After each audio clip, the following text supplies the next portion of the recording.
everybody, MBG here today with a look at the latest White Dwarf. This is issue 50, and of course it's the new side format here. Now only 2 issues to go until the big 52, the one year-end review, or I guess anniversary rather, of the new White Dwarf format, the new weekly format. So the big 52 is coming up, so that'll be exciting to see what the White Dwarf team has in store for us there.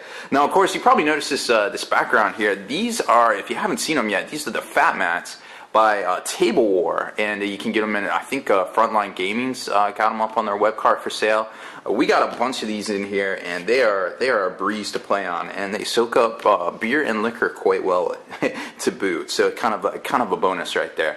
So let's kind of take a look at this. We kind of saw a lot of spoilers from this book during the week. You know, lots of stuff about the actual Thanquol and Bone Ripper, as well as the new book itself, the new End Times book, which, of course, if you were trying to pre-order today on the Games Workshop website, it went down. The server actually crashed because so many people were trying to order it, which may not be a good idea to put something up on the site to order when, you know, so many people might be trying to hit it from all over the world. But just I'm sure they'll be on it for next week for the next big pre-order. But just an interesting side note, some people out there might not get it, and that's kind of sad. And then you see stuff like this go for like double and triple on the secondary market, and you know, it really makes it tough for people out there to get the rules and collectors to get, you know, to fill out their collection without, you know, just kind of paying ridiculous prices. And it kind of, you know, me and Kenny from Next Level Painting, we're trying to keep,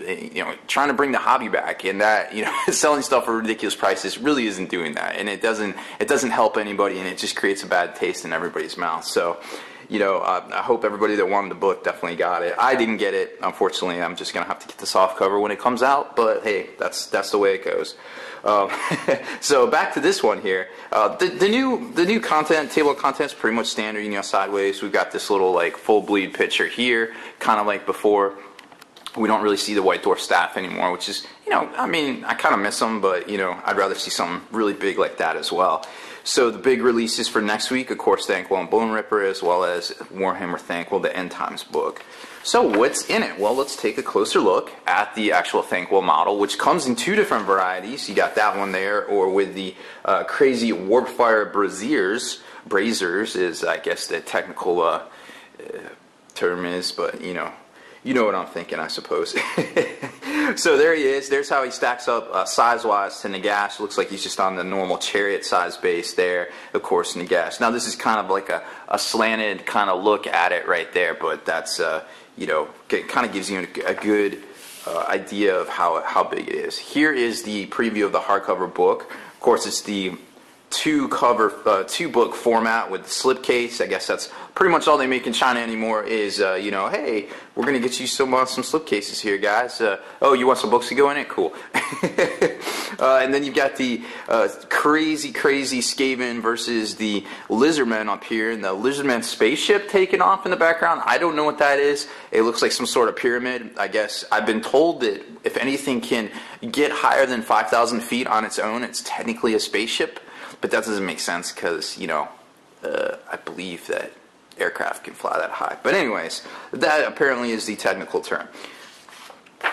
Of course, you've got the limited edition book that's coming out, digital edition, which might be a good alternative for most people out there. I mean, I'm actually debating picking up that. Skaven dice, which are this really eerie, you know, warpstone kind of looking thing. And something I actually wanted to point out too was that back here, Thanquol actually has warpstone. His horns have turned into warpstone because basically all the magical powers that's flooding the old world and doing all this crazy stuff, you know, winds of magic and all this, you know, the barriers have been broken. So he's just basically gone Super Saiyan. So it's going to be interesting to see what his clever ingenuity and always I guess uncanny knack to get out of a tight spot in Skaven society is going to do for their plans in these books here. Now it said something in here about some sort of contraption, some sort of machine in the chronological order of events that goes off and basically rains down warpstone comets onto the Lizardmen, and they basically begin the Great Exodus, whatever that may be. I guess shooting their stone pyramid spaceships into space, I guess. So here's the End Times actual like the timeline, because basically we're going up on 4 books now. Nobody really knows. I mean, everybody kind of knows what's going on, but not exactly in what order is happening. So it kind of lays it out here. It's 4 pages long. If you check out the new Spiky Bits forum, there's actual images that are compressed and all put together that Larry did over on Bella Lost Souls that I posted up on there. So it's pretty cool stuff. Another bonus for this issue, which is another reason to run out and get it. It's a great issue, by the way. There's a sprues and glue segment, and also a really good paint splatter article where they show you how to paint Thanquol. And it's actually kind of complicated, kind of like Nagash. Like, there's a lot going on with it, right?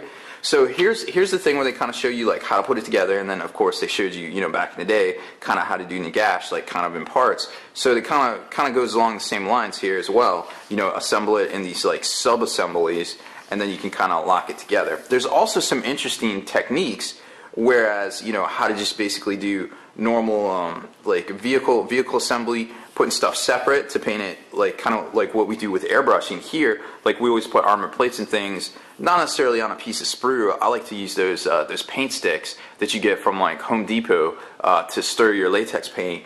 I like to use those, double-sided tape of course, and you just kind of lay them out, spray them, and then glue them on later.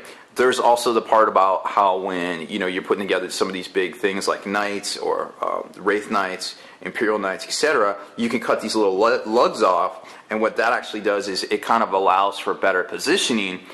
You can kind of make your own combinations, and not exactly how the Citadel design team wanted you to lock it in and have the same static pose. So if you have a couple of these Orkanauts, Gorkanauts, you know, knight models, things like that, you can get that different pose out of it. Some tips for working with resin. This I actually never thought of, just using a little thumbtack to kind of pinprick where you're going to want to drill in order to pin something. So that was a really interesting thing to see here. This looks to be like a Warhound turbo laser that they're working on in that picture. So pretty interesting stuff. Always fun to play with Titans. Here's the paint splatter article I was talking about, and it's, you know, it runs the gamut here. This is great stuff. You've got skin, fur, tail, metal, smoke, which is always really cool. You can use this for vampire count stuff. Then you get over to here, chainmail, armor, bandages, wood, tubes. I mean, then you get into robes, skin, more warpstone, more fur. I mean, fur is always super annoying, but it's really cool to do when you airbrush it. Then we get to the rules, because of course, well, technically until the Thanquol book comes out, there isn't any rules yet, right? So here we go. We get the rules, and you know, it's pretty cool. It's two different options. Like I said, you got the Warfire braziers, and Warfire projectors, and then you know the actual rules itself. 650 isn't too bad, I suppose. Pretty interesting stuff. Oh, and the backstory: one of the Vermin Lords. The new Vermin Lords that actually came out this week, and make sure you check out my my unboxing of that one coming up next or before this, however YouTube decides to do it.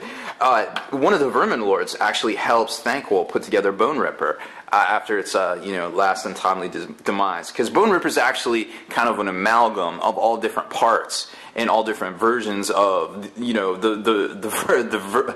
Bone Rippers throughout the years. They kind of get, you know, shredded and then put back together. You know, it's Skaven. They're crazy. They're the best. They're super fun. So then we get to the back here, and just, you know, some more previews and things like that. History of a monster, where they kind of go into some of that fluff.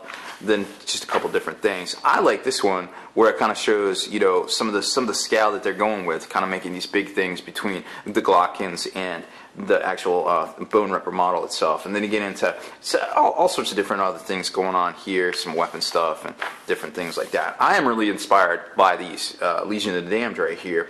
You know, I always was like, man, how would I airbrush something like that? Because, you know, it's very hard to control doing the flames and things like that. But this right here, you know, you just kind of lop on some different sorts of effects down here. You could airbrush that up. Do a nice sick fade. You know, this is done with a paintbrush, so it doesn't fade quite as well. But if you did that kind of effect with the airbrush, it'd be pretty amazing, I feel like. So that might be something I try out in the future, because I've always loved those guys ever since good old Sergeant Centurious came out.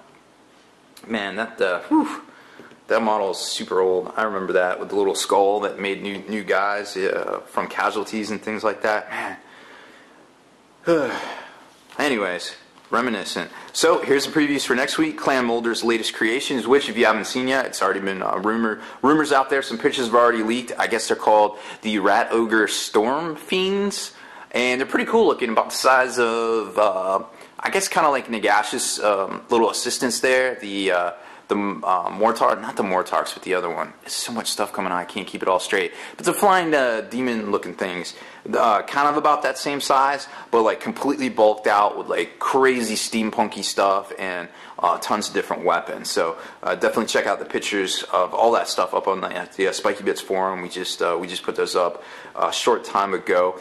New Citadel Hall of Fame, it looks like, and talking about Thanquol's uprising and kind of basically the storyline of, I would imagine, of what's going on in the actual End Times book itself. So nothing too crazy about new spoilers, you know, nothing mentioning Necrons or things like that, or maybe even the Harlequins that a lot of people are kind of supposing might be coming out soon. But until until we see it, we don't really know what's coming out. But we've heard all sorts of things. Chaos Space Marine rumors this week. Then we've had, gosh, what else? Harlequins, Necrons, you name it. Pretty much everything except for Sisters of Battle, right? Poor Sisters of Battle players. I wish we'll see some plastics of them soon. Anyways, that's about it for this one, guys. Thanks for hanging in there with me as I kind of walked down memory lane a couple times there. Make sure you stay in the trenches, subscribe to this YouTube channel, check out the blog, spikybitsblog.com, and listen to our podcast, forgenarrative.com.